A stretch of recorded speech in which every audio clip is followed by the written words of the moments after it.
Tiểu sử nghệ sĩ nhân dân Lan Hương, sống chung với mẹ chồng, ở hiền, gặp lành. Từng là nhân vật gây sóng gió trong dư luận suốt một thời gian dài, khi bộ phim Sống chung với mẹ chồng phát sóng, nghệ sĩ nhân dân Lan Hương đến bây giờ vẫn là một biểu tượng của các vai diễn mẹ chồng trong lịch sử phim ảnh Việt Nam đối với khán giả. Nghệ sĩ nhân dân Lan Hương, tên khai sinh, Nguyễn Thị Lan Hương, sinh ngày 17 tháng 8 năm 1961. Đồng nghiệp, bạn bè còn dành cho nghệ sĩ Lan Hương một tên gọi trìu mến khác là Hương Bông. Biệt danh này xuất phát từ mái tóc bông dài của cô và cũng để phân biệt với nghệ sĩ nhân dân Lan Hương trong phim Em bé Hà Nội. Chị được biết đến qua những vai diễn như Bà Phương, Sống chung với mẹ chồng. 2017, hai nghệ sĩ nhân dân Lan Hương từng học khóa diễn viên tại nhà hát kịch. Sau khi tốt nghiệp, chị hoạt động tại nhà hát lớn Hà Nội. Nghệ sĩ Lan Hương từng tham gia trong một số phim như Mùa ổi, Bến đỏ lăng, Gió làng kình, Vệt nắng cuối trời, Nếp nhà, Bí thư tỉnh ủy. Chị cũng tham gia nhiều vở diễn của nhà hát kịch Việt Nam. Còn trong công việc, khi được chọn vào bất kỳ vai diễn nào, dù là chính diện hay phản diện, chị hoàn thành một cách xuất sắc. Từ khi còn nhỏ, nghệ sĩ nhân dân Lan Hương đã xinh đẹp. Cô sở hữu gương mặt nữ tính, đậm chất Á Đông với đôi mắt biết nói và mái tóc bông dài. Nghệ sĩ nhân dân Lan Hương đến với môn nghệ thuật thứ 7 một cách tình cờ. Khi đó nhà hát kịch Việt Nam tuyển sinh, một người bạn rủ cô đi cùng. Kết quả là người bạn trượt, còn nghệ sĩ nhân dân Lan Hương lại trúng tuyển, nhưng chỉ học được nửa năm thì suýt bị đuổi vì không thể hiện được bản thân. Tuy nhiên, duyên số với kịch của nữ nghệ sĩ vẫn còn nên Lan Hương được một cô giáo giữ lại, bởi cô giáo này nhìn thấy sự chân thực ở diễn viên này. Sau khi tốt nghiệp, NSDN Lan Hương ở lại nhà hát kịch Việt Nam công tác. Tên tuổi của cô gắn liền với các vở Cuộc chia tay tháng 6, Người đá lạc đội hình, Nhân danh công lý, Tiếng hát cuộc đời, Trần thủ độ, Trên dải trời xanh, Đêm của bóng tối. Không chỉ đam mê với sân khấu kịch nói, nghệ sĩ nhân dân Lan Hương còn được biết đến với vai trò là một diễn viên truyền hình. Thập niên 2000, nghệ sĩ nhân dân Lan Hương nổi tiếng với vai diễn cô giáo Thủy trong phim Mùa ổi của đạo diễn Đặng Nhật Minh. Lối diễn chân thực và sự kết hợp ăn ý với nghệ sĩ Bùi Bài Bình đã giúp nghệ sĩ nhân dân Lan Hương nhận được sự yêu mến từ đông đảo người hâm mộ. Vai diễn này đã giúp nghệ sĩ nhân dân Lan Hương giành giải thưởng nữ diễn viên xuất sắc nhất liên hoan phim tại Singapore. Năm 2001, nhận được tình yêu mến của khán giả, nghệ sĩ nhân dân Lan Hương tiếp tục dành nhiệt huyết cho phim ảnh qua các tác phẩm Bến đỏ lăng, Gió làng kình, Vệt nắng cuối trời, Bí thư tỉnh ủy, Nếp nhà, Những công dân tập thể. Sở hữu gương mặt hiền lành, đôn hậu nên nghệ sĩ nhân dân Lan Hương thường đảm nhận những vai diễn là người mẹ hoặc một phụ nữ thiện lương, cam chịu. Tuy nhiên, sau nhiều năm gắn bó với dạng vai tảo tần, chịu thương chịu khó, năm 2017, nghệ sĩ nhân dân Lan Hương có cú lột xác ngoạn mục khi đảm nhận vai bà Phương trong phim Sống chung với mẹ chồng. Nối tiếp thành công, nghệ sĩ nhân dân Lan Hương tiếp tục tham gia nhiều bộ phim truyền hình ăn khách khác như Những nhân viên gương mẫu, Mùa xuân ở lại, Lửa ấm, Cây táo nở hoa, Thương ngày nắng về. Ngoài ra, nữ diễn viên còn góp mặt trong hai bộ phim điện ảnh ăn khách đêm cuối năm và Tháng năm rực rỡ, Mẹ hiểu Phương. Trong Sống chung với mẹ chồng, vai diễn người mẹ chồng ghê gớm, xét nét, khó tính đã giúp nghệ sĩ nhân dân Lan Hương tạo được dấu ấn mạnh mẽ trong lòng công chúng, đồng thời giúp bộ phim đạt được thành công nhất định. Có nhiều người ví, cùng với phim Người phán xử, Sống chung với mẹ chồng đã đánh dấu cho sự hồi sinh của truyền hình phía Bắc. Nhờ vai diễn trong phim Sống chung với mẹ chồng, sự nghiệp của nghệ sĩ nhân dân Lan Hương được bạn trẻ biết đến nhiều hơn. Hiệu ứng bà Phương đã giúp cô có cuộc sống bận rộn hơn sau khi về hưu mới đây. Nghệ sĩ nhân dân Lan Hương xuất hiện trở lại với vai diễn bà nhí trong phim Những nhân viên gương mẫu. Nghệ sĩ nhân dân Lan Hương chia sẻ, cô đã dành rất nhiều tâm huyết cho vai diễn mới này. Cô đã học hỏi, vận dụng nhiều kỹ thuật biểu diễn hơn, lấy nhiều những nhân vật kiểu mẫu ngoài đời để màn hóa thân vào nhân vật, như ý được hoàn hảo hơn. Với sự cống hiến không ngừng nghỉ cho nền nghệ thuật nước nhà, nữ nghệ sĩ Lan Hương vinh dự được nhà nước Việt Nam phong tặng danh hiệu nghệ sĩ nhân dân, nghệ sĩ nhân dân. Nhiều người nói rằng, có lẽ Lan Hương cũng ghê gớm lắm nên mới vào vai bà mẹ chồng khó tính thành công đến vậy. Thế nên, khi con trai thứ hai đưa bạn gái về ra mắt, cô gái đó cũng có một sự dè chừng không nhẹ với mẹ chồng tương lai.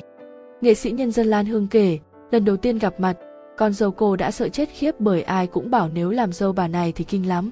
Chưa kể con dâu cô cũng xem Sống chung với mẹ chồng nên không tránh khỏi sự ám ảnh từ nhân vật trong phim. Thế nhưng, từ khi về làm dâu, nó chẳng sợ tôi tí nào cả, nghệ sĩ Lan Hương kể.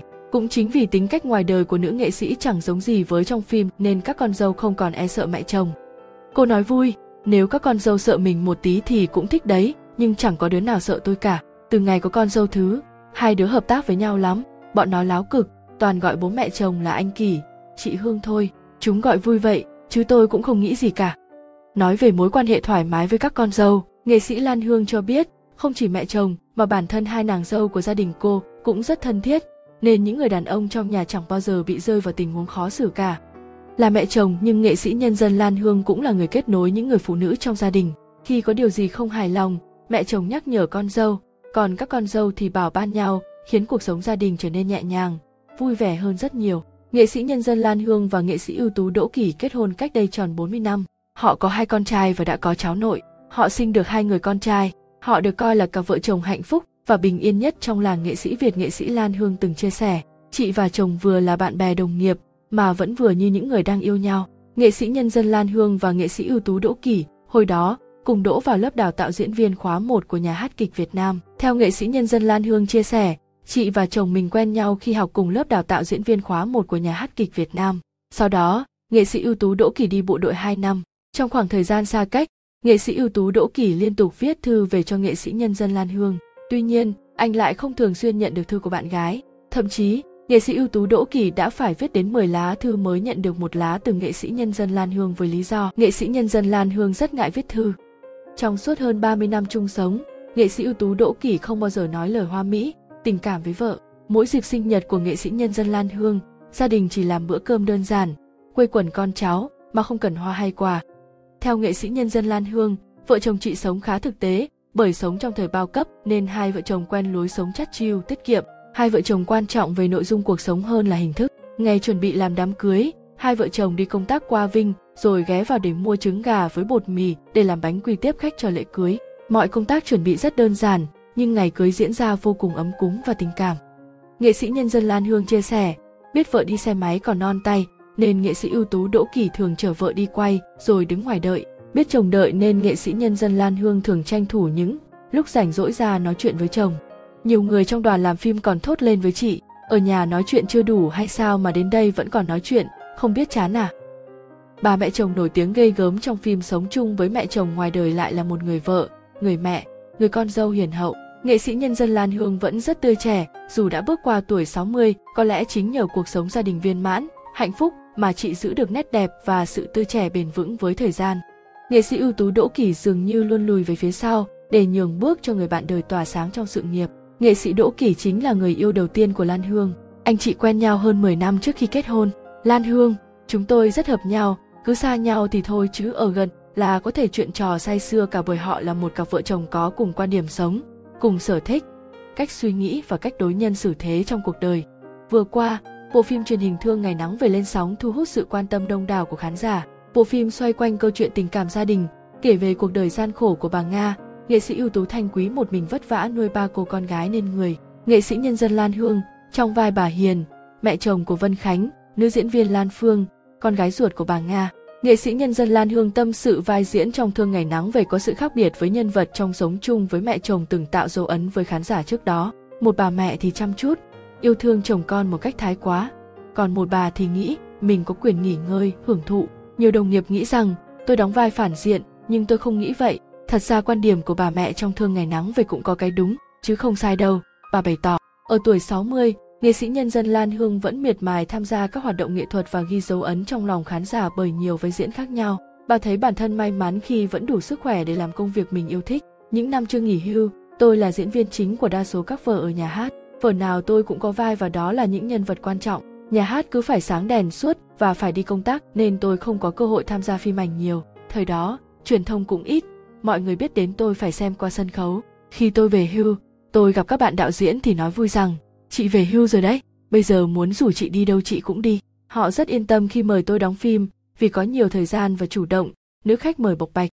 Nói về cơ duyên đóng sống chung với mẹ chồng, nghệ sĩ nhân dân Lan Hương kể khi đi lồng tiếng, bà bất ngờ gặp đạo diễn Vũ Trường Khoa và được ngỏ ý đóng vai mẹ chồng. Khi nghe kể sơ về nhân vật, nữ nghệ sĩ không khỏi hào hứng và đồng ý ngay. Tôi không nghĩ bạn ấy tin tưởng để giao cho tôi vai diễn chất như vậy. Bạn ấy biết rằng nhà tôi có 2 con trai thì mẹ sẽ vất vả nên nghĩ tôi đóng vai này được. Sau khi đóng phim, mọi người bảo rằng hình ảnh đó giống với nhiều bà mẹ trong cuộc sống, nên tôi cảm thấy rất mừng vì mọi người đón nhận, bà kể. Bày tỏ thêm quan điểm về nghệ thuật, nghệ sĩ nhân dân Lan Hương chia sẻ, khi nhà nước phong tặng cho tôi danh hiệu, thì tôi muốn đến gần khán giả hơn và có trách nhiệm với điều đó. Chứ tôi không muốn danh hiệu để cất đi hoặc lấy nó để trang trí cho cuộc sống của mình. Tôi muốn mình được đến với khán giả, đó mới là cái tôi thích. Chia sẻ thêm về danh hiệu, Nghệ sĩ nhân dân Lan Hương kể thời điểm trước đây, khi có danh sách được phong tặng nghệ sĩ ưu tú, một người đã nhìn bà và nói, con này mà được à? Tình huống đó khiến nữ diễn viên buồn lòng, song bà vẫn cho qua. Đến bây giờ, chắc chắn họ sẽ có suy nghĩ khác, vì nếu không có tài thì mọi việc sẽ khó khăn hơn rất nhiều. Nếu mình không xứng đáng thì khán giả cũng sẽ nhìn thấy điều đó. Nên mình cứ làm việc và chứng minh cho những người xung quanh thấy mình có thể làm được, bà nói. Nghệ sĩ nhân dân Lan Hương tâm sự thêm bản thân không bao giờ từ chối công việc, cơ hội và luôn say mê với nghề để có được thành công như hiện tại. Chia sẻ về cuộc sống hôn nhân với nghệ sĩ Đỗ Kỳ, nghệ sĩ nhân dân Lan Hương cho biết chồng là người yêu thương, đỡ đần công việc trong những lúc bà bận rộn. Diễn viên sống chung với mẹ chồng tâm sự, dù một giây phút nào vẫn còn sống bên nhau thì phải trân trọng. Bây giờ mình sống trong gia đình 4 thế hệ, nhà lúc nào cũng đông người. Tôi với chồng và các con đều thích những giây phút ấy, nhưng đôi khi có những lúc hai vợ chồng đi công tác với nhau. Giây phút ấy rất hay vì nhẹ nhàng và tạo cho tôi sự thoải mái, nhẹ nhõm hơn và lắng lại một chút. Video của mình tới đây thôi, hy vọng đã mang đến cho các bạn thật nhiều thông tin hữu ích và hãy bình luận những ý kiến riêng của các bạn ở phần comment ở phía dưới nhé. Đừng quên bấm like, đăng ký kênh Thông tin người nổi tiếng để luôn luôn ủng hộ. Xin chân thành cảm ơn, chúc các bạn có một ngày thật là vui vẻ, thật nhiều hạnh phúc và luôn luôn nhiều sức khỏe.